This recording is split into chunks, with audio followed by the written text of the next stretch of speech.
சுஜாதாவின் சிறுகதைகள். குதிரை. வாசிப்பது சந்தீப். சிலருக்கு லாட்டரியில் பரிசு விழுகிறது. சிலரை பிரபல டைரக்டர் பஸ்ஸடாண்டில் பார்த்து அடுத்த அமாவாசைக்கு ஷூட்டிங்குக்கு வா என்கிறார். இப்படி திடீர் என்று தனிமனிதர்கள் தேர்ந்தெடுக்கப்படுகிறார்கள். ஏதோ ஒரு வகையில் பிரசித்தி பெறுகிறார்கள். அம்மாதிரி நானும் பிரசித்தமானேன். என்னை ஒரு குதிரை கடித்ததால். குதிரையா என்று வியப்புடன் கேட்கிறீர்கள் அல்லவா? உங்களுக்குச் சொல்கிறேன். முதலில் என்னைப் பற்றி, அப்புறம் குதிரையைப் பற்றி. என் பேர் கிருஷ்ணசாமி. அதை கிச்சாமி என்று சுருக்கி மனதில் ஒரு பிம்பம் ஏற்படுவதை பாருங்கள். அதேதான் நான். தொழில், தோற்றம் என்று எந்த வகையிலும் எனக்கு பிரத்தியேகம் கிடையாது. தினப்படி காப்பி குடித்து, பேப்பர் படித்தது, துணி மடித்து, பஸ் பிடித்து அங்குலம் அங்குலமாக மாயும் மனித எறும்பு. மனைவி, குழந்தை, மாமனார், வாடகை வீடு, பாத்ரூமில் பாட்டு, மண் தொட்டியில் ஒன்றிரண்டு மலர்ச்செடிகள், தவணை முறையில் ரேடியோ என்று பிரகாசமற்ற பிரஜைதான் நான். குதிரை கடிக்கும் வரை. குதிரையும் அவ்வளவு பிரசித்தமில்லாத ஜட்கா வண்டிக் குதிரைதான். எங்கள் வீட்டிலிருந்து அகமத் ஸ்டோர்ஸ்க்கு போகும் வழியில் ஆஸ்பத்திரி இருக்கிறது. அதன் வாசலில் வழக்கம்போல் இளநீர் காலி பாட்டில்கள் எல்லாம் விற்கும் இடத்துக்கு எதிரே ஒரு குதிரை லாயம் இருக்கிறது. பொதுவாக எல்லா ஆஸ்பத்திரிகளுக்கும் எதிரில் இந்த லாயம் இருப்பதை நீங்கள் கவனித்திருக்கலாம். இந்த லாயங்களில் மற்றொன்றையும் கவனித்திருக்கலாம். திருச்சி தென்னூர் போனலும் பிட்ரகுண்டா போனலும் ஒரே அமைப்பு. உயரமான கருங்கல் கம்பங்கள் மேல் ஜாக்கிரதையாக ஓடு வேண்டிருக்கும். நடுவே 1938 ஏதோ ஒரு உள்ளூர் நாயுடுவின் உபயத்தில் கட்டடப்பட்டது என்று அறிவித்து ஒரு தண்ணீர் தொட்டி இருக்கும். நகர சந்தடியில் ஒரு சோம்பேறி தீவாக கொஞ்சம் சேணம், கொஞ்சம் லத்தி ஈரப்புல் கலந்து நாற்றமடிக்கும். வண்டிக்காரர்கள் சுகமாக எங்கேயோ கவனித்துக் கொண்டு உட்கார்ந்திருப்பார்கள். ஒன்றிரண்டு குட்டிக் குதிரைகள் தெனப்படும். அவை அழகாக இருக்கும். திடீர் என்று குதிரைக்குட்டி உற்சாகம் பெற்று வெறி பிடித்தாற்போல போக்கு வரத்தின் ஊடே ஓடும். இந்த மாதிரித்தான் நான் சொல்லும் இடமும். அதைக் கடந்து செல்லும்போது லேசாக மழை பெய்ததால் சற்று ஒதுங்கி குதிரைகளின் கிட்டே நடந்து போனேன். சில குதிரைகள் என்னை சட்டை செய்யாமல் அவ்வப்போது உடம்பில் எதிர்பாராத இடங்களை சிலிர்த்துக் கொண்டு தெய்வமே என்று வண்டிக்காரன் கொடுத்ததை மென்று கொண்டிருந்தன. எல்லாமே கிழட்டுக் குதிரைகள். முதுகெலும்புகள் தெரிய தோள்பட்டையில் தழம்போடு கால்கள் ஜபேட் அடித்து குதிரையா கழுதையா என்று தீர்மானமாக சொல்ல முடியாத அளவுக்கு இருந்தன. அவற்றில் ஒன்று என் முழங்கையை கடித்துவிட்டது.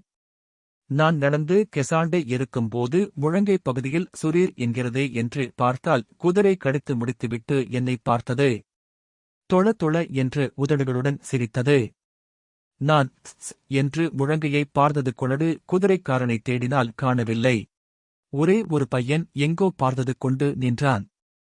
மறுபடி கடித்துவிடப் போகிறதே என்று விலகி வந்து காலை வெளிச்சத்தில் காயத்தை ஆராய்ந்தேன். லேசாக பல்லு பட்டிருந்தது. அது ஒன்றும் நிகழவில்லை போல் என் மேல் சுவாரஸ்யம் விலகிப் போய் எதையோ மென்று கொண்டிருந்தது. என்னை யாரும் பார்க்கவில்லை. சே என்று பொதுப்படையாக திட்டிவிட்டு அடிக்கடி காயத்தை பார்த்து கொண்டே டெட்டால் போட்டு அலமோ பிக்களிம்பு தடவ வேண்டும் என்று எண்ணியபடி வீட்டுக்கு விரைந்தேன். என் மனைவி வாசலில் வேடிக்கை பார்த்து கொண்டிருந்தாள். கடைக்குப் போன கணவன் குதிரை கடித்து இத்தனை சீக்கிரம் திரும்பி வருவான் என்று எதிர்பார்க்கவில்லை. என்ன வந்துட்டீங்க? அகமத் ஸ்டோர் மூடியிருக்கா? இல்லை, வரவழியில. என்ன ஆச்சு? என்ன கையில உள்ள வாயேன் சொல்றேன். என்ன ஆச்சு, விழுந்திட்டீங்களா? இல்லை, ஆஸ்பத்திரிக்கு எதிர்ல கதிரை லாயம் இருக்கு பாரு, அது வழியா நடக்கிற போது குதிரை கடிச்சுடுத்து. என்னது, குதிரையா? ஆமாம், கடிச்சுதா? மாமனார் உள்ளே வர, அப்பா குதிரை எங்கையாவது கடிக்குமா என்று அவரிடம் கேள்வி. எதை, மனுஷாளைப்பா? சேச்சே, இதோ உங்க மாப்பிள்ளையை கடிச்சிருக்கு. அப்படியா? ஆச்சரியமா இருக்கே. என்ன மாப்பிள்ளை, ஏதாவது அதை போய் சீண்டனம் பண்ணேளா? இல்லே சார், அந்த பக்கமா நடந்து போயிண்டிருந்தபோது லபக்கொன்னு கவ்வெடுத்து குதிரை லாயத்துக்கெல்லாம் எங்க போறேன். கல்யாணி, நீ ஏதாவது வண்டி கொண்டு வரச் சொன்னாயா? இல்லைப்பா, ஸ்டவ் திரி வாங்கிண்டு வர அகமத் ஸ்டோர்ஸ்க்கு அனுப்பிச்சேன். எதுக்கு நீங்க குதிரை கிட்டெல்லாம் போறேள்? ஐயோ, நன்னா பல்லு பட்டிடிருக்கே. விஷப்பல்லா இருந்துட போறது. அப்பா அதை பாருங்க, மாமனார் கிட்ட வந்து பார்த்து, கன்னித்தான் போயிருக்கு. மாப்பிள்ளை நீங்க எதுக்கும் ராயர் கிட்ட கொண்டு காட்டிடுங்கோ. கல்யாணி, அழைச்சுண்டு போயிடு. ஜட்கா வண்டி குதிரையா? ஆமாம். சற்று யோசித்து, ஜட்கா வண்டி குதிரை கடிக்காதே என்றார் ஜெய்வல் குதிரைகளில் டாக்டர் பட்டம் வாங்கினவர் போல். இந்த குதிரை கடிச்சுது சார், என்ன பண்ண என்றேன். இவருக்கு மட்டுமா எல்லாம் ஆகும்பா? கணக்கால் அளவுக்கு தண்ணீர் போதும், இவருக்கு முழுகிப் போய்ட்டுவார்கள். இப்படித்தான் திருச்சினாப்பள்ளியில உய்யக் கொண்டான் வாய்க்கால்ல. சரிதான், நீ ஆரம்பிக்காதே என்று அதட்டினேன். எதுக்கும் டாக்டர் ராவ் கிட்ட கொண்டு காட்டிடறது நல்லது என்றாள். எனக்கும் காயத்தை பார்த்ததில் அவபடித்தான் பட்டது. ஆனால் இதை டாக்டரிடம் எப்படிச் சொல்லப் போகிறேன் என்று கவலையாக இருந்தது. நரஹரி ராவ் எங்கள் குடும்பத்து டாக்டர். 60 வயசானாலும் நல்ல பிராக்டிஸ். நாங்கள் போனது காலை வேளையாக இருந்தாலும் நல்ல கூட்டம். குழந்தைகளும் தாய்மார்களும் கிளார்க்குகளும் மப்ளர்காரர்களுமாக அழைத்துக் கொண்டு காத்திருந்தார்கள். சின்ன இடம், அதில் பாதி தடுத்து நரஹரிராவ் உள்ளே உட்கார்ந்து கொண்டு யாரையோ சொல்லிக் கொண்டிருப்பது பனிக் கண்ணாடியில் குழப்பமாக தெரிந்தது. எங்களுக்கு உட்கார இடம் இல்லை. அடுத்த முறை பையன் வெளியே வந்தபோது கல்யாணி, இந்தாப்பா டாக்டர் கிட்ட சொல்லு, அவசரமா பார்க்கணும்னு என்றாள். எல்லாருக்குந்தாமா அவசரம்? இல்லைப்பா, இவரை குதிரை கடிச்சுடுத்துப்பா. ரத்தமா கொட்டறது பாரு என்றாள். கல்யாணி, என்ன சொன்னே? சரியா காதல விழலை? குதிரையா? ஆமாம் மாமி. போயும் போயும் குதிரை கிட்ட கடை பட்டுண்டு வந்திருக்கார்.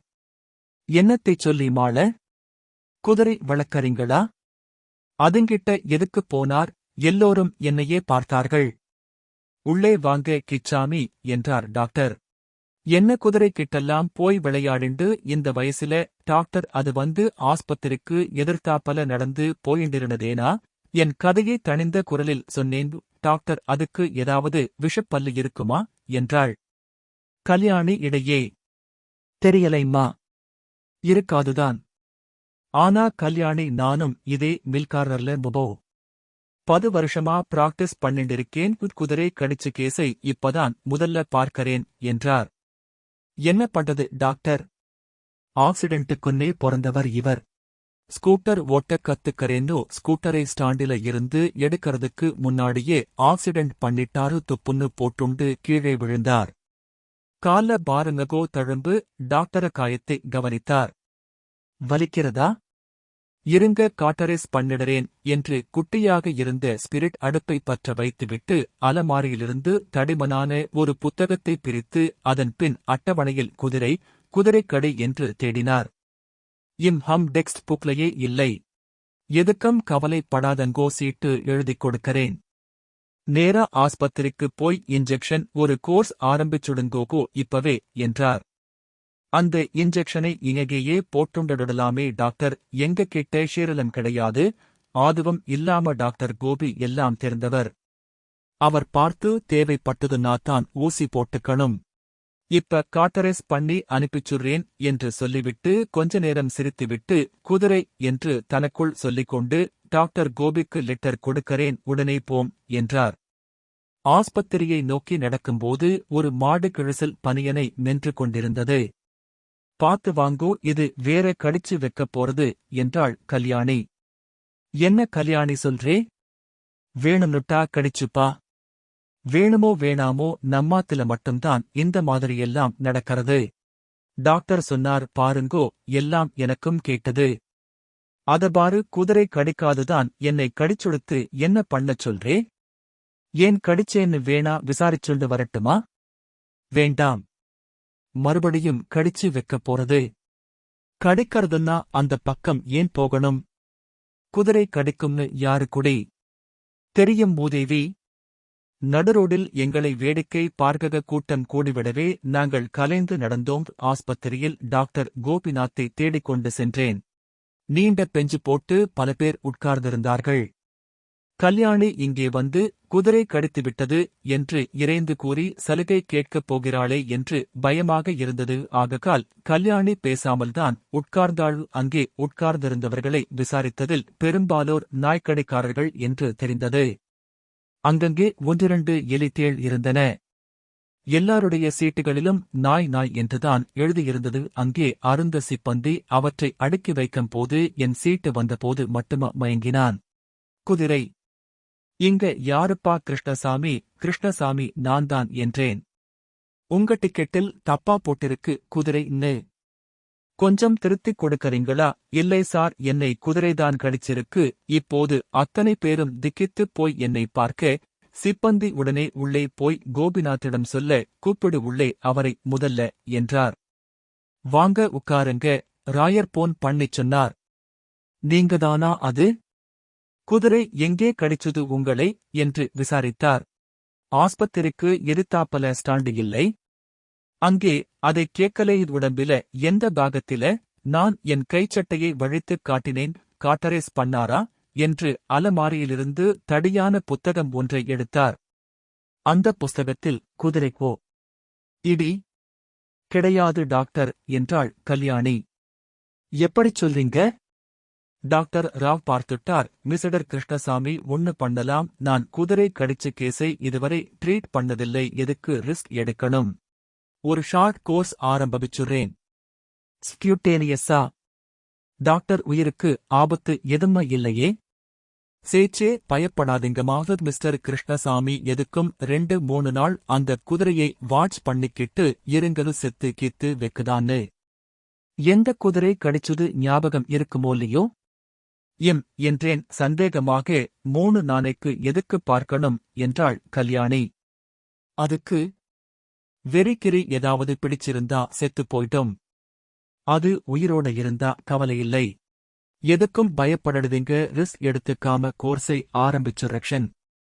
தினம் காலை இந்த வேளைக்கு வந்துடுங்க. என்ன பகவானே, என்ன க்ஷசுதனை பாத்தீங்களா என்று புலம்பிக் கொண்டே வெளியே வந்தாள் கல்யாணி. வந்ததும் அங்கே உட்கார்ந்திருந்தவர்களிடம் சட்டென்று பேச்சு நின்று போய் ஒரு சிலர் உள்ளங்கையால் வாயை மறைத்துக் கொண்டு பக்கத்தில் இருப்பவரிடம் என்னை காட்டி பேசுவதை கவனித்தேன்.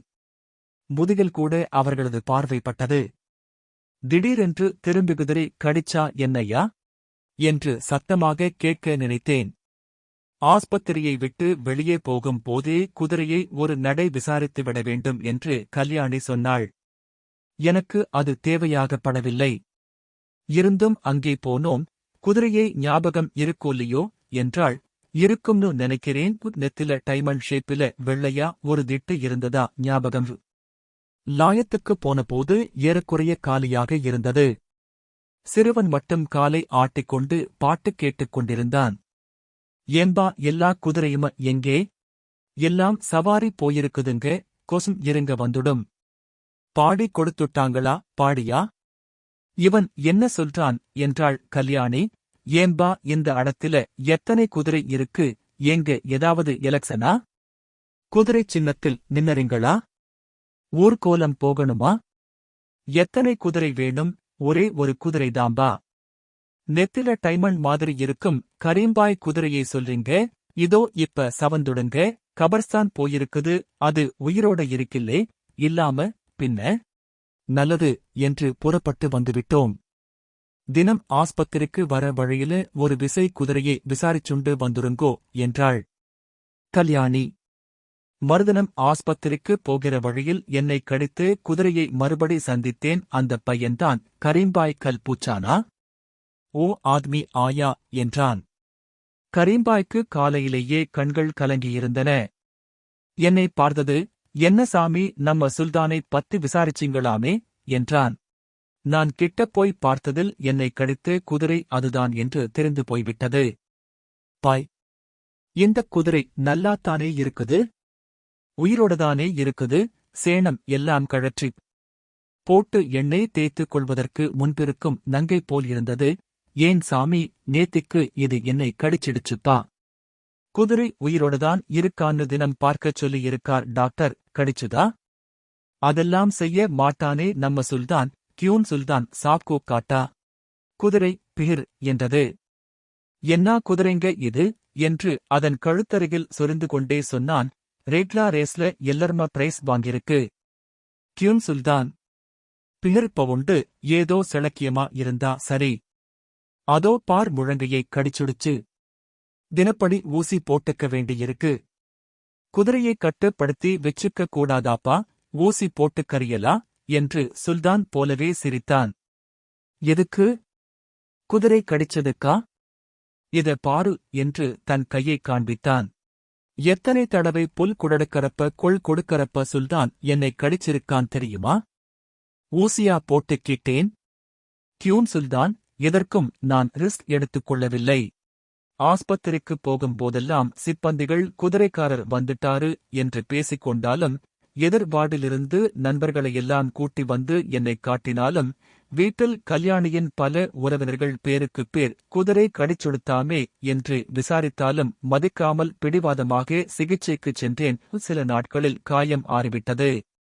ஆனால் அந்த சம்பவத்துக்குப் பின் என் பெயர் மாறிவிட்டது, குதிரை கிச்சாமி என்று.